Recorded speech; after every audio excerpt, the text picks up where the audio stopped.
পুরো দেশেই এখন হট টপিক রাসেলস ভাইপারের বিস্তৃতি।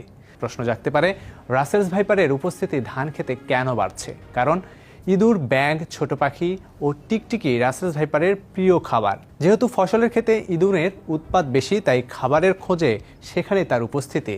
শিকারের ধরনের দিক থেকেও চন্দ্রবোরা অনেক কৌশলী।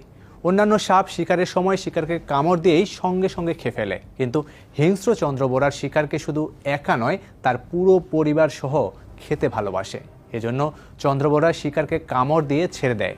এতে প্রচণ্ড বিষের যন্ত্রণায় ইঁদুর তার গর্তের দিকে ছুটে চলে। চন্দ্রবোরাও তার পিছু পিছু গিয়ে সে গর্তে ঢুকে সব ইঁদুরকে খেয়ে ফেলে। আর শিকারের পিছু নিতে গিয়ে বাসা বাড়িতেও ঢুকে পড়ে রাসেলস ভাইপার।